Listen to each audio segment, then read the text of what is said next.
大家好，我是飞哥去旅行，现在山东威海，今天正好有时间呢，我们就来回答一个问题。就是这几天我在威海游玩，有很多本地的朋友热心的跟我推荐游玩的地方，像那个火炬坝街我去了，大相框我去了，那个幸福门我也去了，然后朋友们推的比较多的还有一个地方，就是那个叫猫山头还是猫山岛那个景区。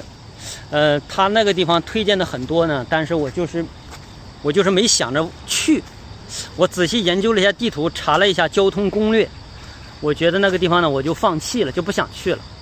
然后朋友们又在跟我说，那你去没那么难，你可以倒这个车倒那个车，能到的。所以说猫山头那个地方吧，说实话确实不太好搞。然后也有朋友发了图片让我看了，发了图片给我看了呢，我看了感觉就是一个海岛嘛，一个观景台嘛，剩下那个大海中间了嘛，是不是？如果交通方便的话，那可以去看一下。交通不方便呢，我觉得那就不是很想去了，因为海边我见过的太多了，什么样的海景没见过，是不是？都见过了。然后也有朋友说你打车去啊，打车的话你不要考虑一下性价比，有没有那个比较值不值得嘛，是不是？你说如果这个地方非常值得去的，那肯定是要打车去的。那个猫山头对我个人来讲呢，不是说不值得去啊，交通方面呢，我还是那句话，是可以去看的。因为这中间有一个对比，那就是火炬坝街海水浴场。这个地方为什么我要说很多遍，就是因为它的那个美在国内目前是独一无二的存在，天花板的存在，就是独一无二。整个国内你能找得到的最好的那个海景，就是那个火炬坝街那个地方。你还能找到第二个吗？没有，全中国的海岸线你都找不到啊，没有一个。青岛都干不过它，青岛已经是天花板了，青岛都干不过，香港就更不行了。什么海南岛跟它的风格不一样，海南岛就是椰子树、沙滩，知道吗？那跟它的风格不一样。海南岛也美，但那个风格不一样。整个地球上，要说海岸线有特色的就这么3个地方。咱中国的就是威海的火炬坝街那个地方，算是一个特别有特色的地方，它就是排名第1的存在。那么第2名可能是圣托里尼那个一个叫圣托里尼的地方，在国外啊，具体哪个国家我不知道。那个地方叫圣托里尼，那个是白房子加蓝色的屋顶，哎，这个是有创意的，算是比较有特色了。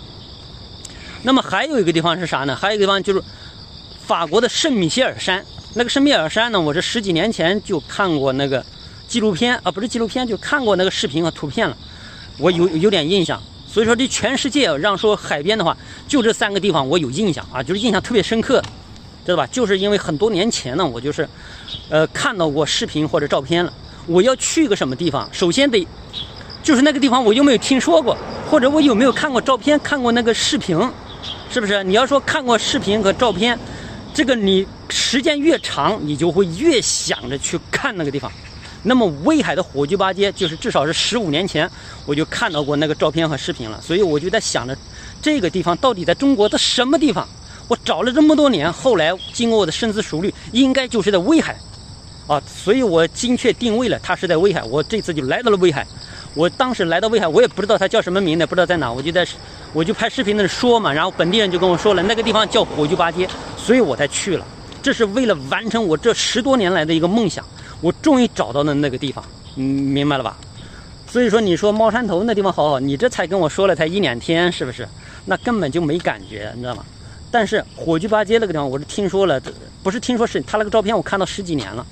所以说这个大家明白了吧？所以我要去一个什么地方，肯定是那个地方听说很多年了我才会去的。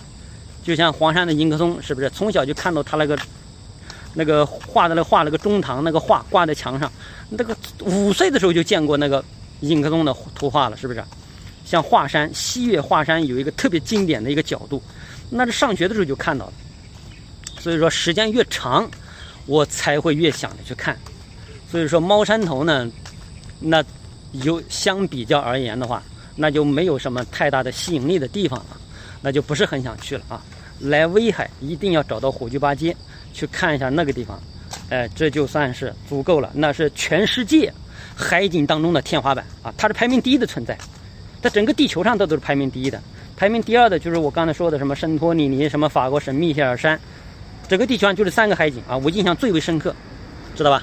所以说由此可见，这个中国的海岸线，对吧？那首屈一指的那就是威海的这个海守护987啊，说了这么多遍，还是它，知道吧？这就是我为什么不想去猫头山的原因。简单说到这里，下期见。